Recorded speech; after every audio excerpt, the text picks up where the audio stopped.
இப்ப ஜனவரி 9th எல்லாரும் எதிர்பார்த்துட்டு இருக்கிற இளைய தளபதி விஜய் இது தளபதி தளபதி விஜய் ஜனநாயகம் வரப்போகுது. ம் அது கூடயே இவருக்கு பராசக்தி சிவகார்த்திகேயன்.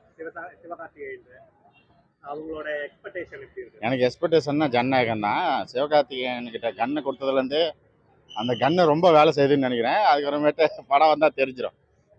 14ஆம் தேதி தான் ரிலீஸ் பண்ணுற மாதிரி இருந்துச்சு. இந்த அரசியல் காரணத்துக்கோசரம் ஜனநாயக அடுத்த நாளே வந்து பராசக்தி வர மாதிரி இருக்குது. கட்சியில் தான் விட மாட்டேங்கிறேன்னு பார்த்தா படத்துல இதே மாதிரி பண்ணிக்கிறாங்க. பார்க்கலாம் என்ன நடக்குதுன்னு பார்த்தா தான் தெரியும். போட்டு அடிச்சாவாட்டி தெரியும்.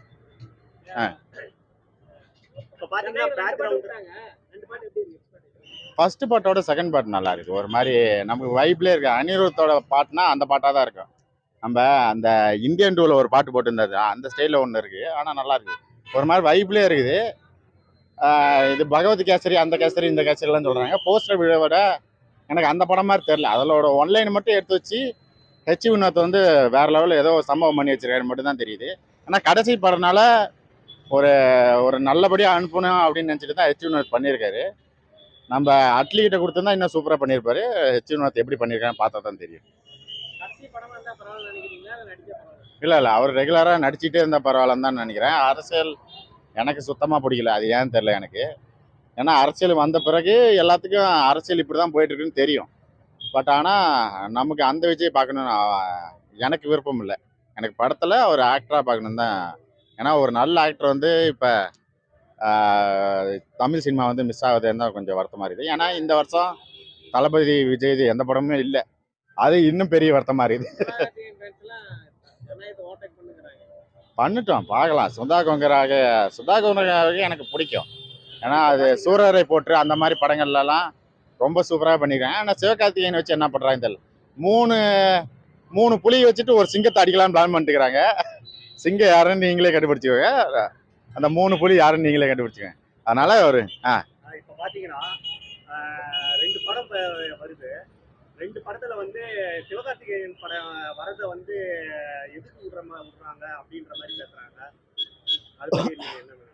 அதான் இந்த திமுகவுக்கு வேறு வேலை இல்லைல்ல. அவங்களுக்கு எதையோ ஒன்று பண்ணி அவனு விஜய் நோண்டியே ஆகணும். அதுக்கோசரம் அவர் உச்சத்துலேருந்து விட்டுட்டு வந்தேன்னு சொன்னால அது என்ன உச்சம்னு இப்போ காமிக்கிறதுக்கோசரம் போட்டிக்கு விட்டுருக்காங்க பராசக்தியை. இந்த பராசக்தி யார் ருத்தத்தாண்ட ஆனாங்கன்னா அதுக்கப்புறமேட்டு தான் தெரியும். Hi bro. இப்போ 9ஆம் தேதி வந்து ஜனநாயகம் ரிலீஸ் ஆகுது. 10ஆம் தேதி பராசக்தி ரிலீஸ் ஆகுது. உங்க எக்ஸ்பெக்டேஷன் நம்ம தளபதி சார் கடைசி படம். ஸோ அதுதான் ரொம்ப எக்ஸ்பெக்டேஷனாக இருக்குது. ஏன்னா இது அரசியல் படம் வேறு. ஸோ ஏதோ ஒரு மையமான கண்டென்ட் தான் இருக்கும் படத்தில். அதேமாரி மியூசிக் அனிருத் சாங் சூப்பராக இருக்குது. எனக்கு 2 பாட்டில் ஃபஸ்ட்டு பாட்டு பிளாஸ்ட் சாங்கு எப்போ பார்த்தாலும் வைப்பாக இருக்குது. 2 பாட்டுலேயுமே அரசியல் வசனம் வருது. இதனால் எனக்கு அந்த பீட்டு அந்த டான்ஸ் ஸ்டெப்லாம் ஃபஸ்ட்டு பாட்டு எனக்கு பிடிச்சிருக்கு. செகண்ட் பாட்டில் லிரிக்ஸ் பிடிச்சிருக்கு. படம் என்ன ப்ரோ பராசக்திலாம் லிஸ்டே இல்லை ப்ரோ. ஏன்னா போன மதராசி அவ்வளோ ஓப்பனிங்லாம் விஜய் சிவகார்த்திகேயனுக்கு வரல. இது வந்து லிஸ்ட்லேயே இல்லை. ஜனநாயகன் சோழ வர மாதிரி தான் எனக்கு தெரியுது. இது ஏதோ ஒரு ரெட் ஜெயின் வந்து 14ஆம் தேதி வர மாதிரி விட்டுட்டு இப்போ வந்து 10ஆம் தேதி மாற்றிட்டாங்க.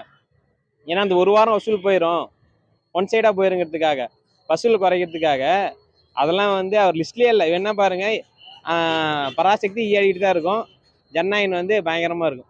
பார்த்தீங்கன்னா ஜனநாயகத்தையும் பராசக்தியும் கம்பேர் பண்ணும்போது பராசக்தியை நெகட்டிவ் கமெண்டாக சொல்லிட்டு இருக்காங்க. ஆமாம் ப்ரோ. நீ இப்போ 14ஆம் தேதி ரிலீஸ் பண்ணுறதை கொண்டு போய் 10ஆம் தேதி ரிலீஸ் பண்ணால் அவர் வந்து தீய சக்தின்னு சொல்லிட்டாரு. அதுக்காக பராசக்தி இறக்கலாமா? ஏன்னா எப்படி பராசக்தி வந்தாலும் அது ஒரு தீய சக்தி தான். தீய சக்தி எப்படின்னு தேட்டரில் போய் பார்க்க மாட்டாங்க. பராசக்தி தான். என்னதான் சினிமா தமிழ்நாடு எங்கள் கண்ட்ரோலாக இருந்தாலும் ஜனநாயகனுக்கு வந்து பிளாஸ்டாக போகுது தேட்டர்லாம். நீங்கள் தேட்டரில் கொடுக்கலனாலும் சரி, கொடுக்குற தேட்டர் மக்கள் போவாங்க. பெங்களூர் போவாங்க, கேரளா போவாங்க. ஆல் ஓவர் இந்தியா வந்து விஜய் தான் மாசு. இந்த படம் பயங்கர மாசாக செலிப்ரேஷன் பண்ண போகிறாங்க. அரசியல் தவிர்த்து ரசிகர்களே இந்த படத்தை பார்க்க போகிறாங்க. எல்லாம் அரசியல் வந்ததுக்கப்புறம் சில நடிகர்லாம் பார்த்தீங்கன்னா அரசியல் வந்ததுக்கப்புறம் அரசியல் கட்சிக்காரர் தான் இந்த படம் பார்ப்பாங்க. ஆனால் தளபதி அப்படி இல்லை, ஃபேன்ஸு சேர்ந்து பார்ப்பாங்க. அந்த ஃபேன்ஸ்லேயே அரசியல் வர்றதுனால இளைஞர்கள் எல்லாத்தையுமே வந்து இந்த படம் கவர போகுது. இளைஞர்கள் வந்து அரசியல் பேசாத இளைஞர்களை கூட, அதாவது ஓட்டு இல்லாத இளைஞர்களை கூட அரசியல் பேச வைக்கிறாரு விஜய். Hi bro. பார்த்தீங்கன்னா ஜனவரி 9ஆம் தேதி பராசக்தி வர்சஸ் ஜனநாயகம் இளைய தளபதி ரிலீஸ் ஆகுது.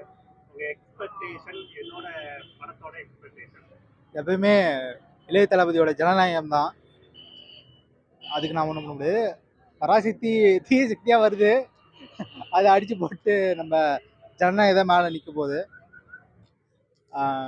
எப்படி சொல்கிறது, எல்லாமே பாலிடிக்ஸ் தான்.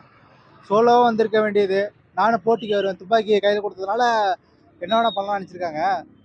பட்டு ஜனநாயகம் தான் முன்னாடி. எனக்கு செகண்ட் சாங் தான் நல்லா வைபாக இருந்தது. ஃபஸ்ட்டு சாங் நல்லா பெப்பியாக இருக்கும். செகண்ட் சாங் வந்துட்டு வைபாகவே இருக்கும். நாளைக்கு ஒரு சாங் வரப்போகுது அப்பா மகளை பற்றி, அது எப்படி வரப்போகுதுன்னு தெரியல. வெயிட்டிங். படம் நடிக்கணும்னு சொல்லியிருக்காரு, அதுக்கு ஒரு ரீசன் சொல்லியிருக்காரு. பார்ப்பாங்க எப்படி வராருன்னு. நான் எக்ஸ்பெக்டேஷன் பண்றது வந்து ரெண்டு படமுமே தான் எக்ஸ்பெக்டேஷன் பண்ணலாம். ஆனா மோஸ்ட் எக்ஸ்பெக்டேஷன் பண்றது வந்து இளைய தளபதி விஜயோட ஜனநாயகம் தான். ஏன்னு பாத்தீங்கன்னா இவரோட கடைசி படம் அப்படின்ட்டு சொல்றாங்க. அதனால மோஸ்ட் எக்ஸ்பெக்டேஷனா இருக்கும் கடைசி படம் யாருக்கா இருந்தாலும். மக்களோட ரிவ்யூ அதுதான் இருக்குது. ஆனா அடுத்த படத்துல வாய்ப்பு நடிக்கிறதுக்கு வாய்ப்பு இருக்குது அப்படின்ட்டு ஒரு சிலர் கருத்து சொல்றாங்க. நடிச்சா நல்லா இருக்கும். எனக்கு ஃபர்ஸ்ட் பாட்டு மட்டும்தான் பிடிக்கும். அது ரொம்ப வைபா இருக்கு. பராசக்தி ட்ரைலர் நான் இன்னும் பார்க்கல. ஜிவி பிரகாசன் தான் கேள்விப்பட்டேன். அனிருத்